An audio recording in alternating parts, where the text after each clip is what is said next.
Brothers and sisters, our tikki selling angel, people still say that Lord Rama, Sita, and Lakshmana performed the Ramalila, or that the Ramalila was performed for them. Lord Rama was virtuous, obedient, and kind-hearted.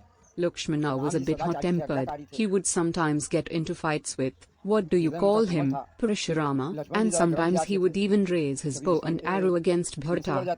And in Panchvati, when Shurpanakha, Ravana's sister, a Brahmin woman of the Dravidian caste, who was beautiful, saw these two, she was smitten by them and expressed her love. Lord Rama, however, politely declined, saying that he was already married, and told her to go to Lakshmana.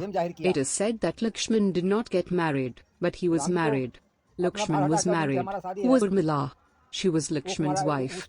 That's not the point. Lakshman, in a fit of rage, seeing her beauty, cut off her nose. Is it permissible to raise a hand against a woman? It is forbidden in the Vedas. He did it anyway. She was expressing her love, expressing her prayers. When Gautam Buddha subdued Angulamal with his wisdom, Arjuna put the entire Kaurava army to sleep with his Mohini arrow, subduing them. So, Lakshman had no other option but to cut off Shurpanakha's nose to make her understand. What kind of madness was this? What was the consequence? Ravana was saddened, thinking that violating a woman's dignity in this way is not right. A woman is the embodiment of Adi Shakti, she is worshipped. Then he created various schemes, took Sita with him, and kept her in a Shokavatik AA, which we have already described. Sita was also saddened that Shurpanakha's nose was cut off. She was angry with Lakshman. When the deer was killed, Maricha called out, Lakshman, Lakshman. Sita said, go and save Rama. But Lakshman didn't go, so she used abusive words against him. That's when Lakshman drew the Lakshman Rekha. This means that Sita was unhappy with Lakshman. So, the point is, after the conquest of Link AA, how did the so-called divine being, referring to Rama, become suspicious that Sita was impure? Why was she subjected to the fire ordeal? He knew, didn't he? It seems like everyone thought that Ravana and Sita were in collusion.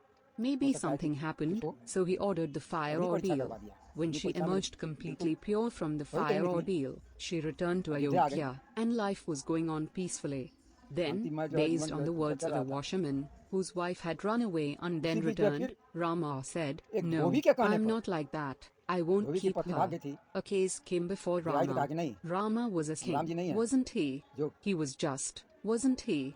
To deliver justice to the washerman, he abandoned Sita, who was pregnant, in a desolate forest, to be eaten by lions and tigers. What a terrible blow it must have been for Sita.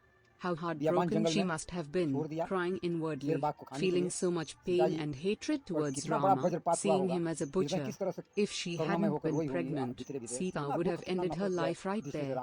Because she was pregnant, she didn't end her life. She didn't commit suicide, and she took refuge in Valmiki's ashram. And when, in the end, she was called back with her sons, Lova and Kush, she refused to go and ended her life. There was so much hatred, so much sorrow, so much suffering she endured. Just think how this so-called divine being, Rama, inflicted pain and suffering on a woman. Rama himself, saddened, took Yog Samadhi. What a burial! He didn't let anyone live in peace. Where did the Vedic mantras go? It seems to us that all the drama he created, the pain and suffering he inflicted on all the women, and even the men, who is responsible? The so-called divine being, isn't it? Therefore, the point is that we should worship women in a particular way. A woman is the embodiment of the primordial power, Adi Shakti. Her existence, dignity, respect, and image should never be harmed. This is our prayer. Jai Guru Gyan.